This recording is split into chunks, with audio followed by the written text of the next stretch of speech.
নমস্কার বন্ধুরা, শ্রাবণী রান্নাঘরে আপনাদের সবাইকে স্বাগত জানিয়ে আমি আবারও একটা রান্নার ভিডিও নিয়ে আপনাদের সামনে চলে এসেছি। আজকের আমি আপনাদের মুড়ি দিয়ে একটা অসাধারণ রেসিপি বানিয়ে দেখাবো।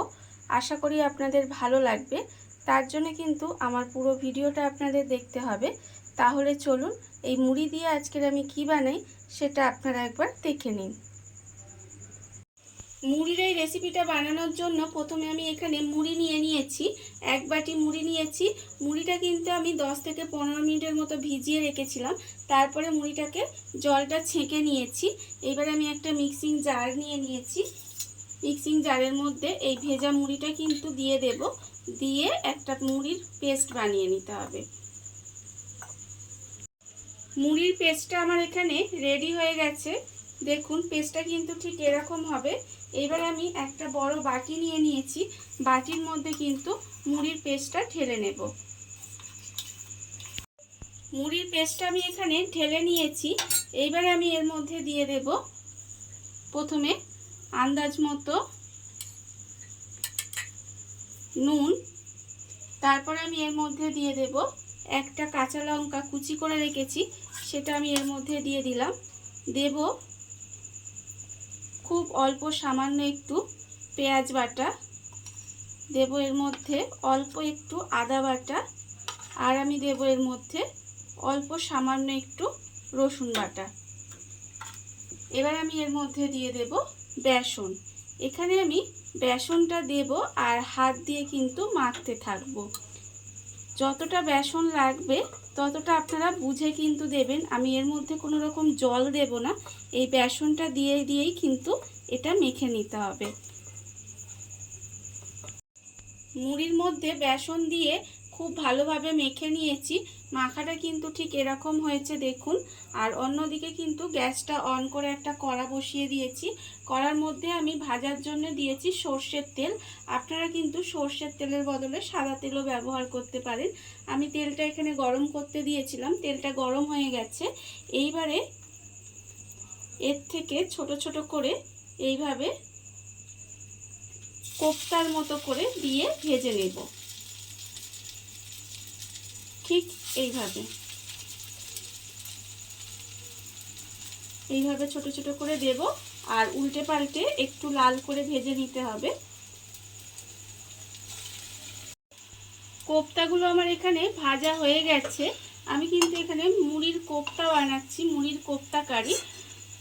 প্রথমে আমি কোপ্তাগুলো ভেজে নেব, ভেজে তুলে নিয়েছি। আর আবারও কিন্তু ওই তেলের মধ্যে অল্প অল্প করে দিয়ে ভেজে নেব। আর এইভাবে কিন্তু প্রথমে সমস্ত কোপ্তাগুলো ভেজে নিতে হবে। কোপ্তাগুলো আমার এখানে ভাজা হয়ে গেছে। এবারে আমি ওই তেলের মধ্যে দিয়ে দেব প্রথমে একটা তেজপাতা, আর দেব আমি এখানে একটু গোটা গরম মশলা, দিয়ে আমি ফোড়নে দিলাম। এবারে আমি এর মধ্যে দিয়ে দেব পেঁয়াজ বাটা।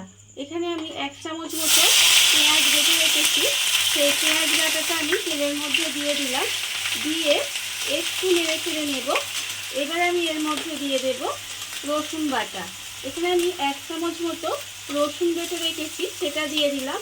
আর দেব এখানে 1 চামচ আদা বাটা, দিয়ে এই পেঁয়াজ রসুন আদাটা একটু ভাজা ভাজা করে নেব। আর এই সময় কিন্তু আমি এখানে টমেটোটাও দিয়ে দেব। এখানে একটা ছোট টমেটো একদম কুচি কুচি করে রেখেছিলাম, সেই টমেটোটাও আমি এর মধ্যে দিয়ে দিলাম। এবারে আমি দিয়ে দেব নুন, আন্দাজ মতো নুন দিলাম। নুনটা দিলে কি হবে, টমেটোটা নরম হয়ে যাবে, সেই জন্য আমি নুনটা দিয়ে দিলাম। দিয়ে এবার সমস্ত কিছু একটু কষিয়ে নেব। আমি সমস্ত কিছু একটু খুব ভালোভাবে কষিয়ে নিয়েছি। আর নুনটা দেওয়ার ফলে দেখুন টমেটোটাও কিন্তু খুব ভালোভাবে নরম হয়ে গেছে। এবার আমি এর মধ্যে দিয়ে দেব গুঁড়ো মশলাগুলো। এখানে আছে 1/4 চামচ মতো হলুদ গুঁড়ো, 1/4 চামচ মতো লঙ্কার গুঁড়ো, 1/4 চামচ মতো জিরের গুঁড়ো, আর 1/4 চামচ মতো কাশ্মীরি লঙ্কার গুঁড়ো। সমস্ত কিছু আমি এর মধ্যে দিয়ে দিলাম।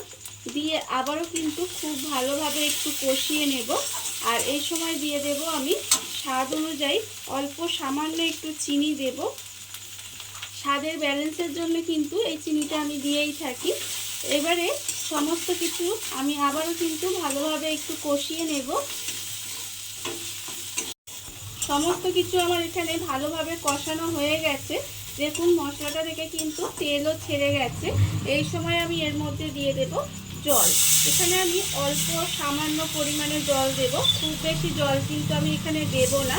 দিয়ে এবার এই গ্রেভিটাকে একটু ফুটতে দিতে হবে। গ্রেভিটা আমার এখানে খুব ভালোভাবে ফুটে গেছে। এবার আমি এর মধ্যে এই যে মুড়ির কোফতাগুলো বানিয়ে রেখেছি সেগুলো কিন্তু এর মধ্যে সব দিয়ে দেব। দিয়ে খুব ভালোভাবে মিশিয়ে এইভাবে কিন্তু আবারও মিনিট 5 মতো একটু রান্না করে নেব। কোফতাগুলো দিয়ে আমি কিন্তু 5 মিনিট মতো একটু রান্না করে নিয়েছি। দেখুন রান্নাটা কিন্তু আমার প্রায় হয়েই এসেছে। এবারে আমি নামানোর আগে এর মধ্যে দিয়ে দেব অল্প সামান্য একটু গরম মশলার গুঁড়ো। গরম মশলার গুঁড়োটা দিয়ে খুব ভালোভাবে মিশিয়ে নেব। মিশিয়ে নিলেই কিন্তু রান্নাটা আমার রেডি হয়ে যাবে। দেখুন বন্ধুরা, বাড়িতে থাকা কত অল্প উপকরণ দিয়ে কত অল্প সময় কত সুন্দর একটা মুড়ির রেসিপি তৈরি হয়ে গেছে, আপনারা দেখতেই পেলেন। আর এই ভিডিওটা যদি আপনাদের ভালো লেগে থাকে, আপনারা যদি ফেসবুক থেকে দেখে থাকেন পেজটি ফলো করে দেওয়ার অনুরোধ রইল। আর যদি ইউটিউব থেকে দেখে থাকেন চ্যানেলটি সাবস্ক্রাইব করে নেওয়ার অনুরোধ রইল। তাহলে চলুন ভিডিওটা আমি এখানেই শেষ করছি। আপনারা সবাই ভালো থাকবেন, সুস্থ থাকবেন। আবারও হাজির হব নতুন কোনো রান্না নিয়ে।